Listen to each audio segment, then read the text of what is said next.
It's been an interesting day. A couple of things happened that perfectly align with what I want to talk about today, which is why we have it all wrong when it comes to what motivates us, what drives us as artists, to work, to be productive, to grow, to feel inspired, etc. What keeps us coming back?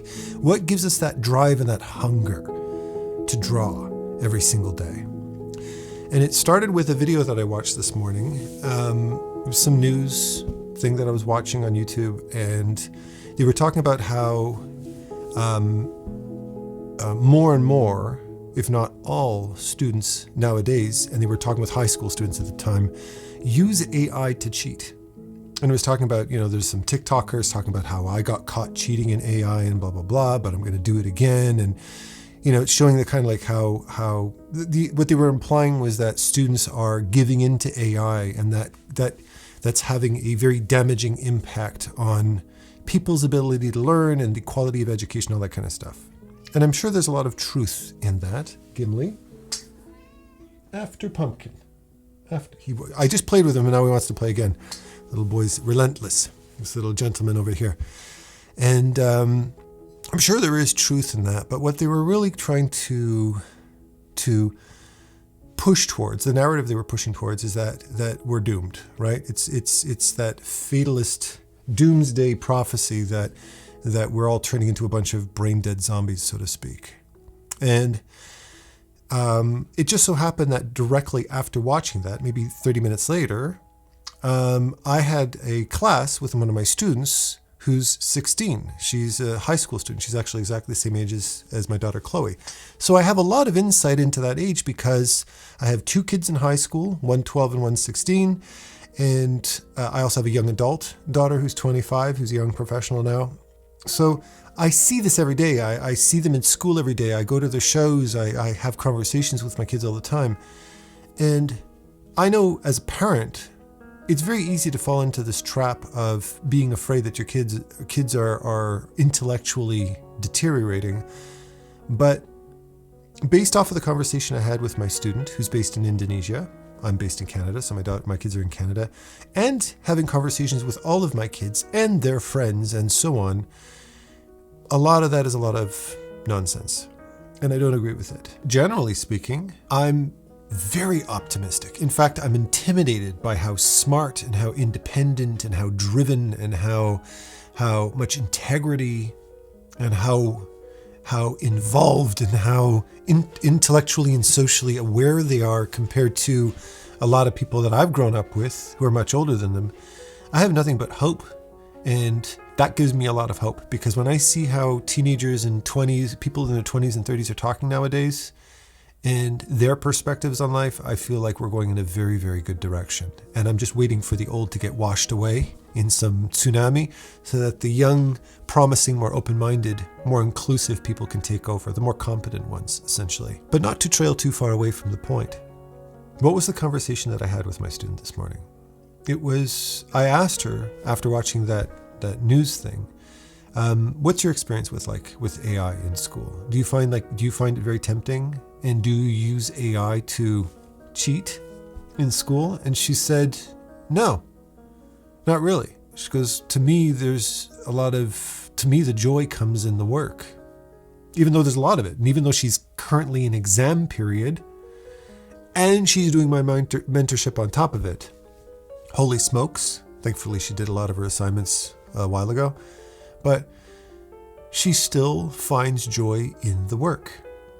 And that's the point I want to highlight today. We might whine and complain about things being hard, and we might get tempted with shortcuts like AI, like cheat codes in video games and stuff like that. But notice that every time we indulge in something like that, we immediately lose the desire to do it. Why is that? Why do we lose the desire to do something the moment that it becomes easy? Well, that's the point. It's because the difficulty, the challenge, if that challenge walks that perfect line of fairness, punishing, but not overwhelmingly punishing, difficult, but not totally alienating and overwhelmingly complicated and difficult. If we can hit that sweet spot, then that's how we can very easily become addicted to that subject, whether it be learning art, whether it be playing a video game, whether it be school. A good teacher, a good student are people who understand that delicate balance of keeping themselves challenged while not overwhelming themselves. And this is something that my 16-year-old student from Indonesia knows all too well. She doesn't look like she's burning out. She looks healthy. She doesn't look like she's some total bookworm with overpressuring parents that will smack her on the wrists and hit her on the knuckles with a ruler if they don't do their homework. No.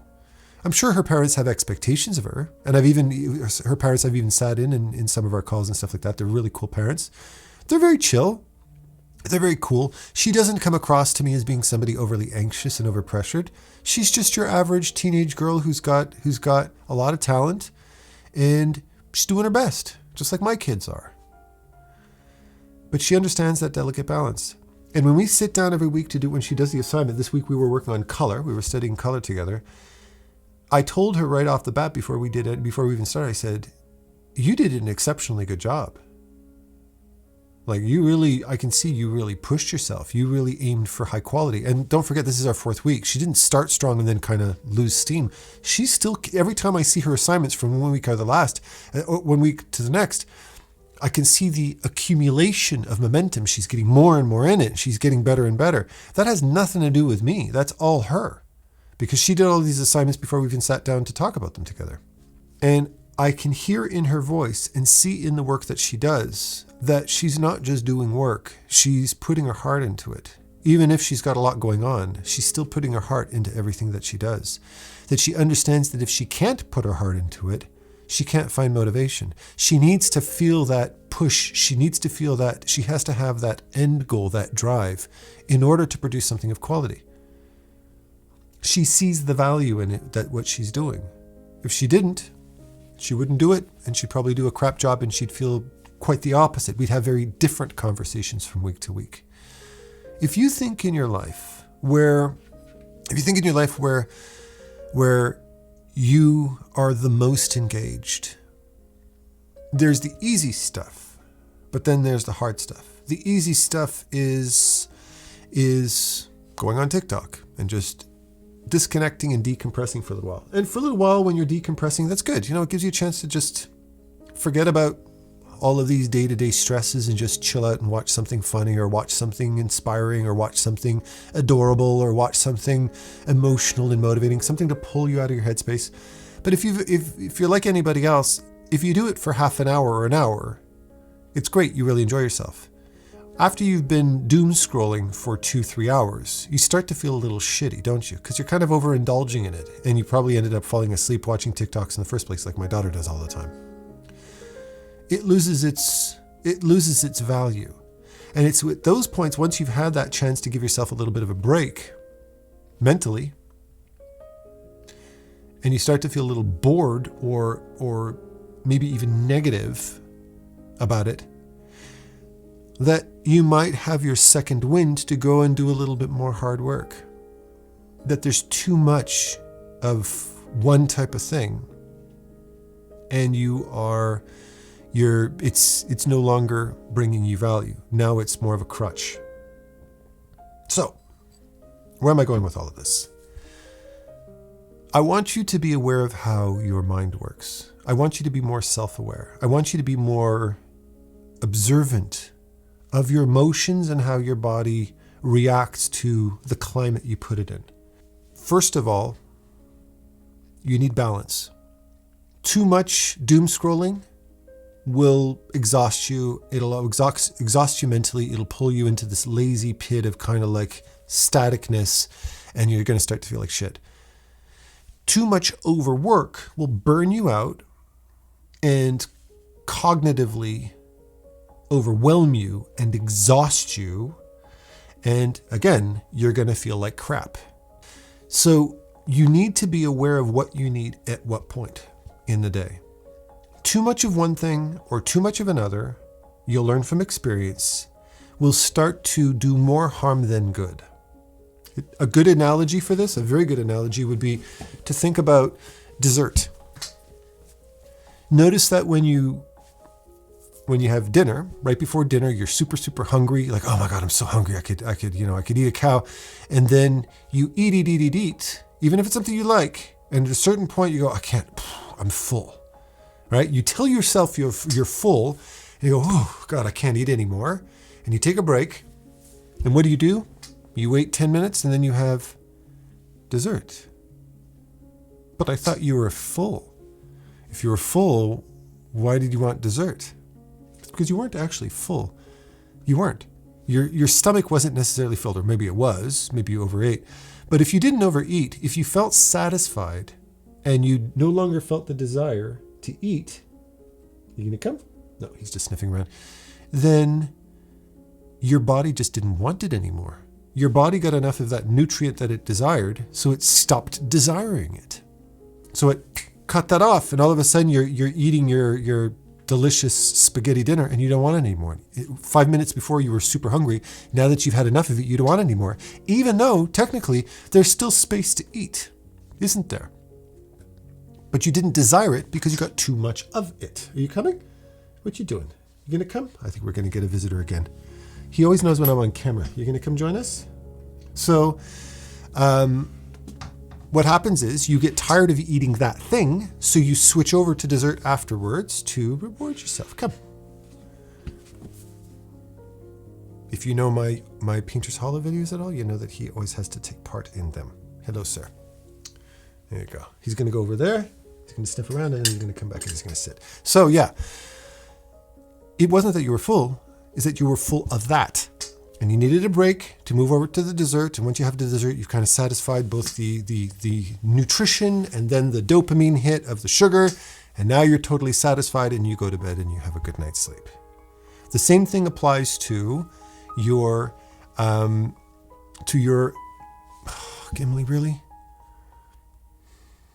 Should I just keep talking? Screw it, I'm just going to keep talking. The same thing applies to what it is that you do in life. Jesus. Could you walk in more dangerous a spot? The same thing applies to your intellectual diet. When you have too much of one thing, it wears you out. So it's very important not only to take breaks, but to shift into a different activity. This is why I think things like doom scrolling for a little while is actually something I'd recommend. Hey, listen, I play video games whenever I get a chance. So it's not about just overdoing something. It's about switching. It's not about just doing one activity and then stopping that activity. It's healthier for you to actually do that activity and then do a different activity that might be just as demanding, but it's just different. You're switching from the meal to the dessert. And if you do too much of one or the other, you need to be aware of the point where you start to feel like, I need a break from drawing. I'm not feeling this right now. I kind of feel like, okay, I can feel I'm just kind of grinding at this point. Take a break, go and clean the dishes, fold your laundry, do something else, watch a YouTube video, watch TikTok, do something that keeps you busy for a little bit to detox yourself from the drawing, to take a break from it. And then when you start to feel like you've just been kind of sitting there like this for 7 hours, 6 or 7 hours, am I right? You've been doing this to a certain point where you're just kind of looking for something to enjoy. The reason you're looking for something to enjoy instead of enjoying it is because you just don't want to do it anymore. You've been consuming too much of the same stuff. You take a break from that, you go do some chores around the house. You take a break from that, maybe you sit down to draw again. And this is kind of the pattern you can find yourself in. That is a healthy pattern. That you're going from one activity to the other to keep your mind in a constant state of movement. You're not keeping your mind in a static place. Remember that your mind is very similar to your body. A lot of people talk about proper ergonomics is where you got to sit like this and you got to have your arms at 45 degrees and you got to make sure you're not slouching and tucking your butt in and you're not leaning on one arm. That's all fine and dandy, but that's not proper ergonomics. Proper ergonomics requires mobility. It's not healthy to sit in a proper posture for 6 hours straight. You need to move. So sit down for a little bit. When you get tired, stand up. When you get tired, walk around, sit down again, sit on the floor, sit on a stool, use your laptop, move around. It's about changing. Health comes in variety. It doesn't come from doing the same thing all the time. Does that make sense? Hopefully I'm making sense. I know I'm kind of going off on a lot of tangents together, but whatever. This is the way my brain works, okay? Your body doesn't like staying static. Your brain doesn't like staying static either. So try to fit into your routine multiple different things. What are some of the things that I like to do? I go to the gym in the morning. I like to work out early because that's just my thing. It gets it out of the way because that's when the gym's quiet. I come home, I take a nice shower. I have my coffee in the morning, yada, yada, yada. We have that whole morning routine. I make my coffee. I sit down. When I sit down, I read my emails and I like to get some drawing done before I start my morning class. So I like to kind of get myself warmed up with drawing for about 30 minutes to an hour. And then I have my morning class around 9 o'clock in the morning from 9 to 11. After that, I take a break. I go have lunch. I've had my lunch recently, so now I'm still within the period of my productivity, my video recording time, if I do any kind of production. So either I'm drawing during that period, I'm doing more painting, and or I'm doing this.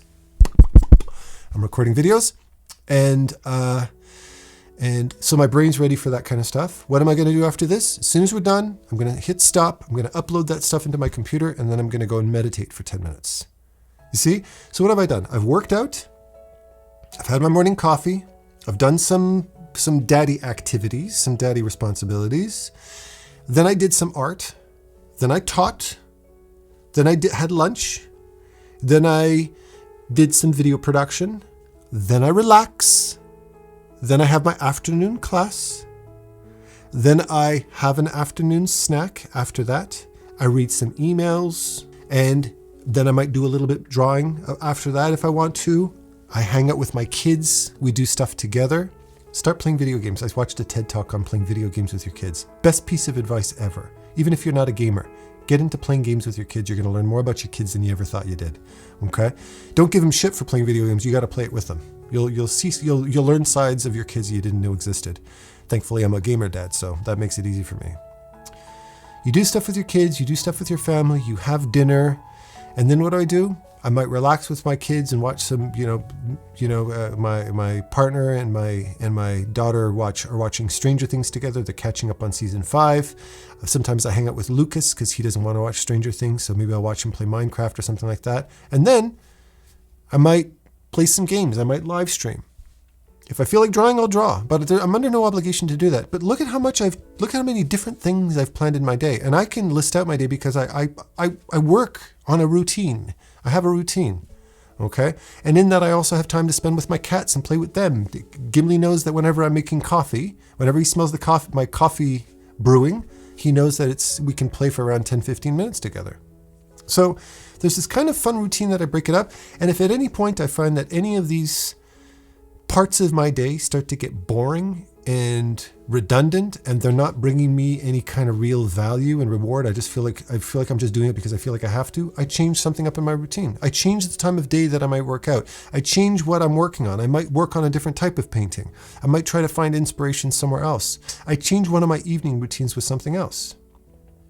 Because I know that there's some kind of, there's something in there that's just not serving me anymore. After so many years of doing this, I have personally found a routine in my life that I find I don't need to change that much because there's so much fulfillment that I find in what I do that comes from so many different sources that I find that all bring me value. But you have to find that routine that works for you. Just remember that being self-aware and being sensitive to how your body responds to different stimulus is what matters most. Even a good thing is not necessarily a good thing. And your body's trying to tell you, but you're thinking, well, because I'm on TikTok, I should be enjoying myself. No, because even too much of that can get really, really stale really quick. I'm sure you can agree with me on that. Okay?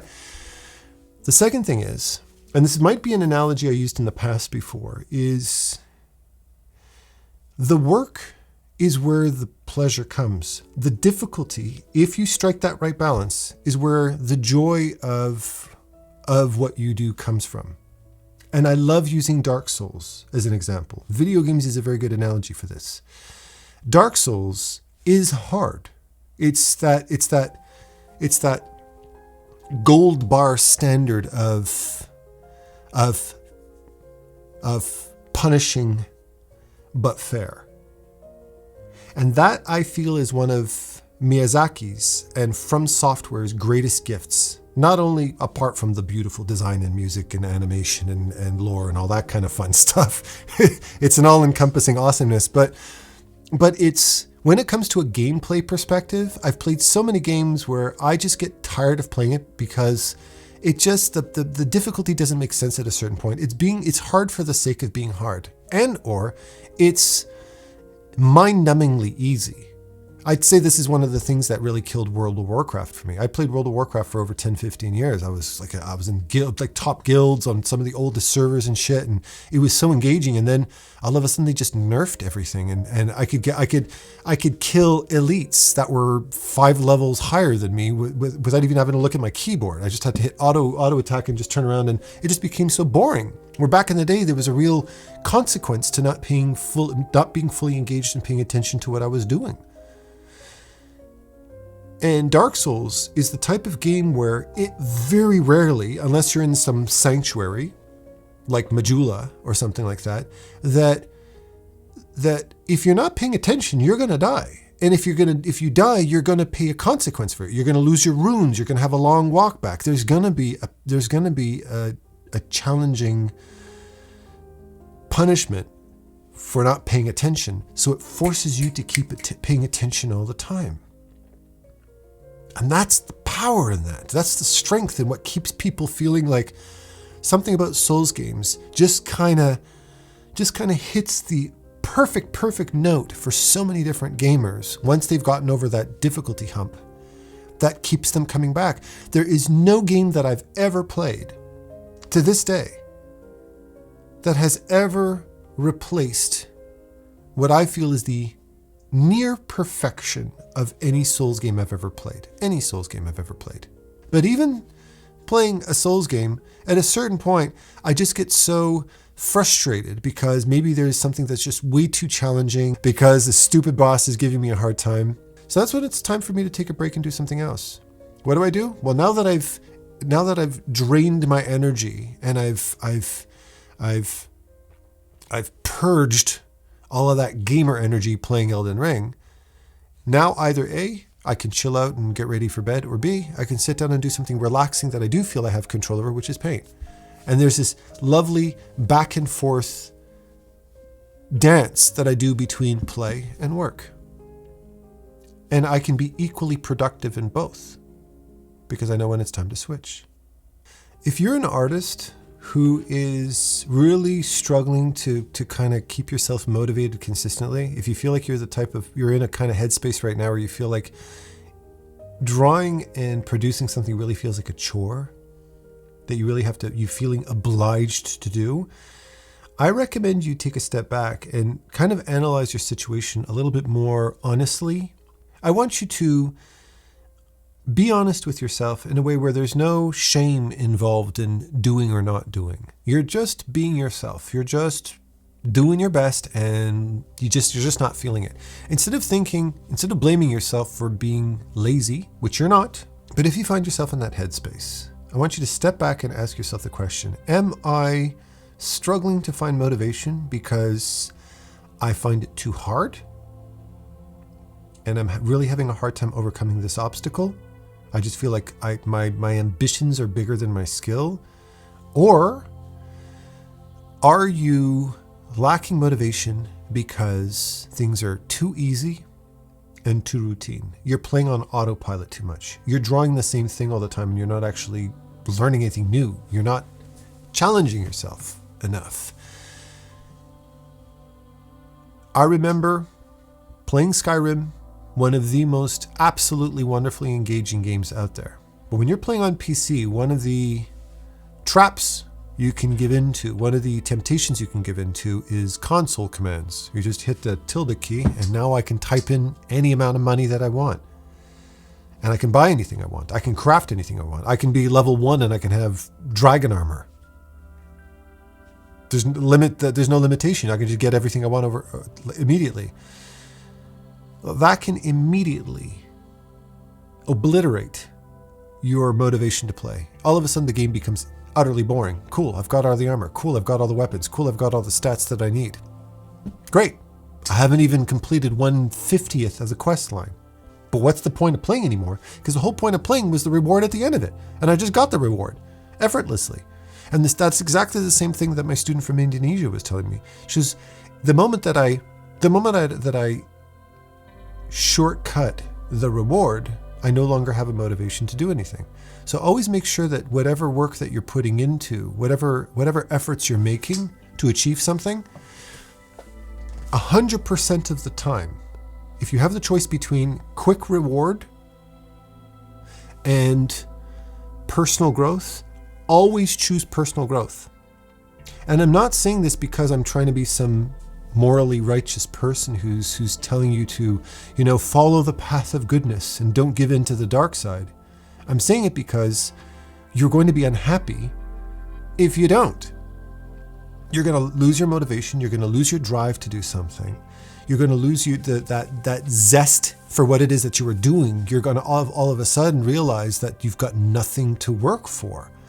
I know from experience that the more care I put into everything, the more emotional reward I feel from the finished product. And I know from experience that if I only really focused on the primary focal point, but everything else I kind of went whatever, and I kind of let it do whatever, whether or not it's even visible, let's say I put a frame around it and the frame covers the corners of the painting, I know in my heart that moment in the production of that painting represents a moment of laziness, of apathy, of a lack of care and a lack of professionalism. And that, in the end, reflects back on me psychologically, and it makes me appreciate that work less.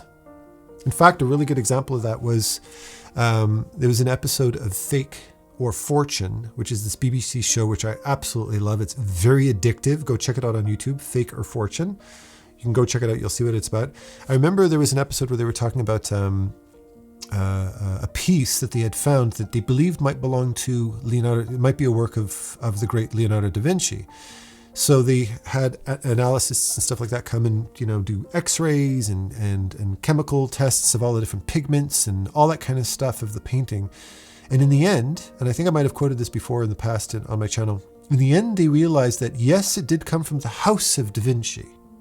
The painting or this illustration or whatever it was did come from the house of Da Vinci, but it wasn't by Da Vinci himself.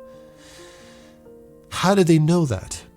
They could tell by the quality of every single zone of the painting.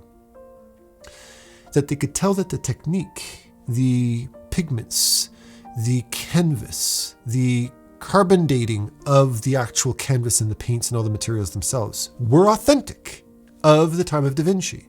They could tell that it came from the house of Da Vinci, but it wasn't by the master himself. It was probably by one of his apprentices. And the reason they knew this was because in a genuine, in an authentic Da Vinci painting, you could remove the frame from the painting and look at the bare canvas, and you could analyze the painting all the way up to the very edge of the canvas, and every single lick of paint was done masterfully.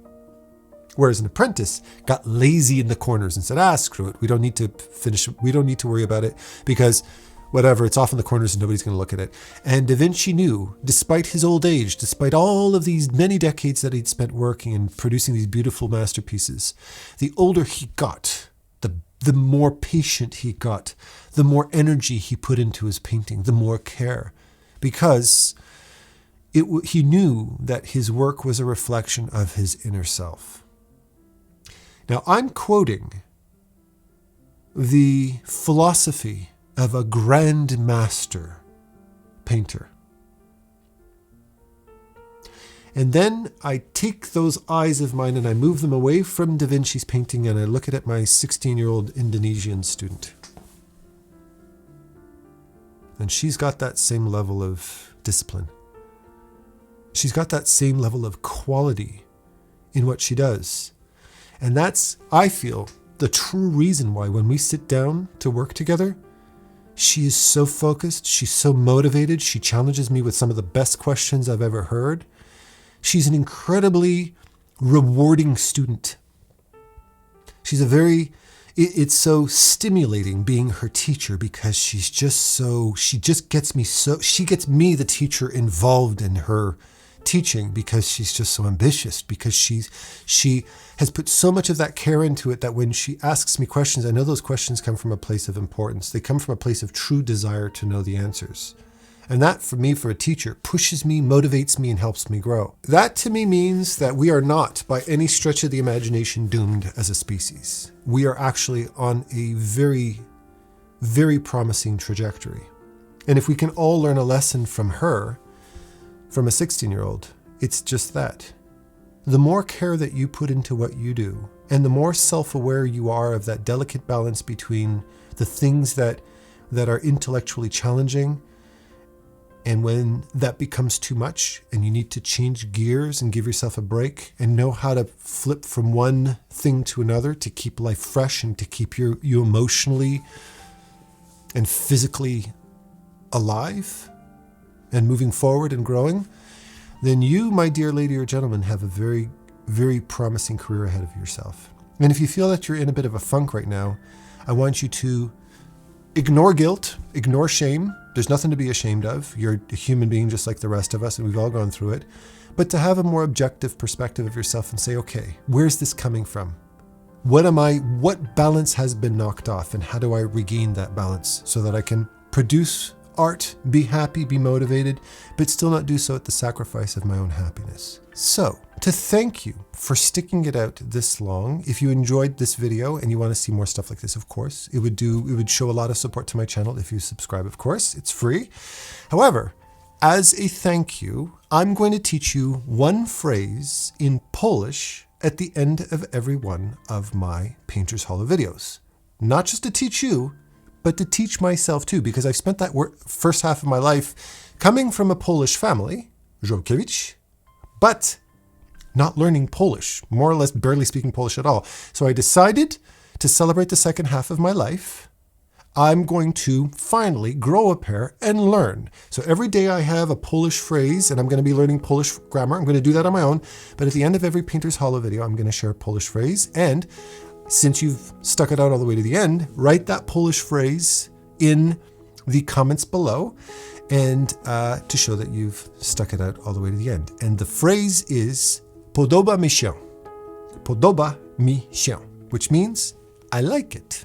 It's a very common phrase, something you're going to use a lot. And, of course, I love you all with all my heart, and happy painting. Take care.